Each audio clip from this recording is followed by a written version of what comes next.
So, there was a recent debate between a Protestant apologist and a Catholic apologist, and it has started quite a debate online.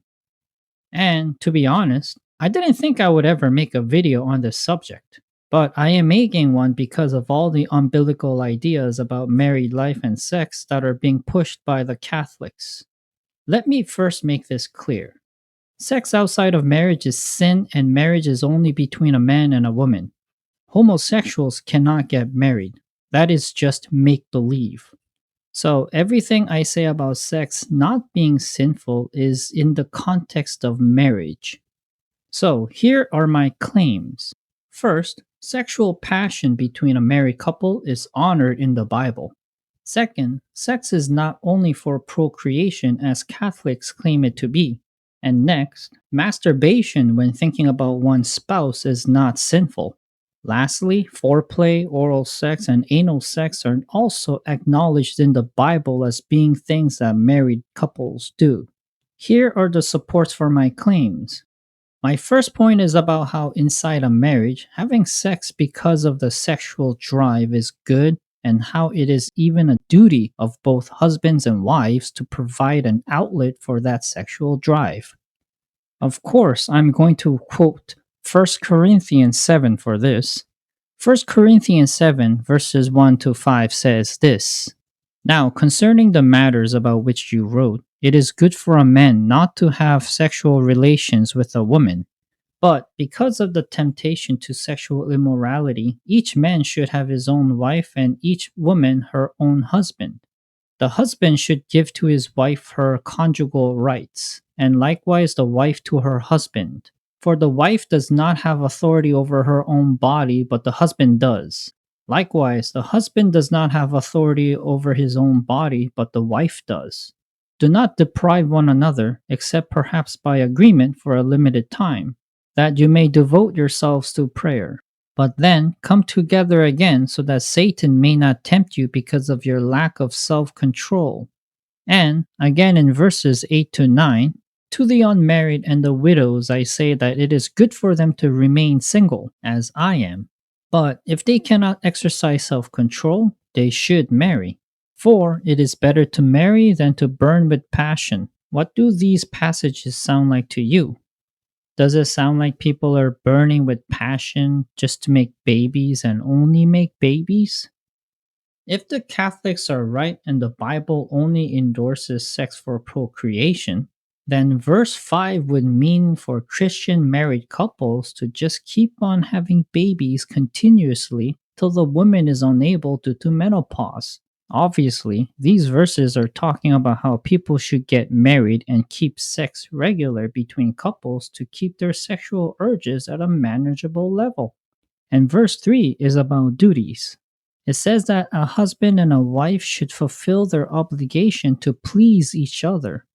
That would make pleasing each other one of the functions of a marriage. I'm not saying married couples should be forced into having sex, nor can a person use his or her sexual drive as a way of coercing his or her spouse into sex. This isn't a weapon, but it is a shield. God is giving people a way to defend themselves from sexual sin. Also, if you think pleasure isn't a purpose of sex, go read Song of Songs. Which brings us to the next claim. Masturbation while fantasizing about one's spouse is depicted in the Bible not as an evil act, but a beautiful one that definitely makes it look like the Bible honors it. And yes, that is found in Song of Songs. And it is found in chapter 5, verses 2 to 8. I won't actually read it for you because I wouldn't do the poem justice. However, I will explain each part. The poem is not to be taken literally, since it does not make any sense if it were taken literally. If this passage was literal, then the married couple was actually going to sin. Their action would have been sinful because they were going to engage in sexual acts in a public place at night. People engage in that kind of behavior because of the excitement of being in danger of being caught. That is perversion and involves other people in the sexual act. Like if someone were to come across them, then they would become involved in the sexual act not consensually. Also, a watchman wouldn't beat up a wife of the king of the country and then take her cloak from her, which was her only clothing she had on her. Remember, the husband is King Solomon. So, what does it actually mean? When we actually look at the symbolic parts as symbolic, it becomes a poem about a wife missing her husband so much and longing for him in his absence. And in her longing for her husband, she engages in self pleasure while fantasizing about him. And then she wakes up from the fantasy because the reality sets in and her pleasure is overpowered by the loneliness of the night spent apart from her husband. We can see that she was fantasizing because in verse 2 it says she is sleeping but her heart is awake. And the strongest evidence is in verse 6. She is just getting immersed into the fantasy, but then her husband talks and she realizes that his voice is not real. And as you can see, the husband disappeared before or just at the moment he spoke. The watchman beating her is the devastation she felt from being brought back to reality. The watchman symbolizes the night, and her cloak symbolizes the security she felt in the fantasy, which was brought swiftly to an end, as if it were taken away. And masturbation while fantasizing about one's spouse is not an object of scorn or disgust. Instead, it was portrayed as something that she was using to cope with the loneliness of not having her husband around. That is not an act of lustful sin. That is an act of love and longing. And Song of Songs from beginning to end honors that passion and raw love, all the way from the buildup of the passion in the beginning, then onto the fantasies in chapter 5, and then the foreplay in chapter 7, which ends with the main event and the climax. Where is the foreplay? It is in chapter 7, right up to verse 9.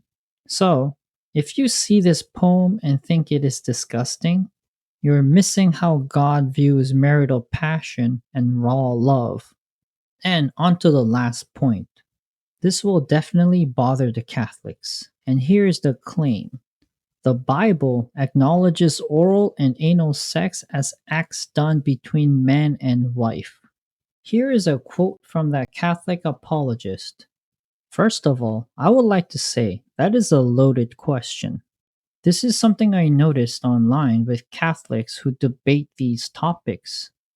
They, for some reason, equate having oral or anal sex with using one's wife like an object. If a husband or wife is using his or her spouse like an object, yes, that is bad. But to say that all people who have anal or oral sex are doing that is problematic. Second, it is kind of funny, but I guess he means that straight people should not do gay stuff. Except the problem is, you can't do gay stuff with a member of the opposite sex. I mean, doing sexual acts with the opposite sex is by definition being straight. But I'm going to guess he meant that anal sex is reserved only for homosexuals, which I will show is not biblical. In fact, I will show you that other forms of sex between a man and a woman is actually acknowledged in the Bible. Leviticus 20:13 says, "If a man lies with a male as with a woman, both of them have committed an abomination. They shall surely be put to death. Their blood is upon them." In the original Hebrew language, if a man lies with a male as with a woman, roughly translates to if a man does the sexual acts that men do with women. Now, it is important to realize that if the Bible were to only acknowledge vaginal sex between husbands and wives, it becomes a problem to say that having sex with a man like how you have vaginal sex with a woman is a sin. That is because men do not have vaginas. They just don't. Also, we have to pay attention to how the Hebrew language puts it. It says, if a man lies with a male, the lyings with a woman. Lyings is a plural noun showing that it is not a single action, but a blurred group of actions. What does that mean? Well, it surely means that there are more than one way to have sex. And let's look at Leviticus 18, verse 22. You shall not lie with a male as with a woman, it is an abomination. This is the same idea with similar grammar, but this one is a direct command about what not to do. Leviticus 18:22 is a command to not have the sex that you have with women with men.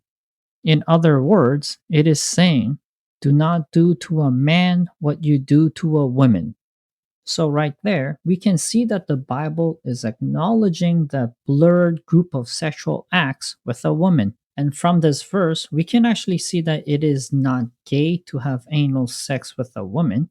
In fact, it is actually the homosexuals that stole the idea from heterosexuals. In conclusion, the Bible isn't condemning other sexual acts between a man and his wife. In fact, the Bible treats sex between a married couple as something very sacred. Thus, the sin is in who you do it with, not what you do. I hope you enjoyed this video and that this video removes some unnecessary burdens on you. Have a great day, everyone, and see you next time. Bye bye.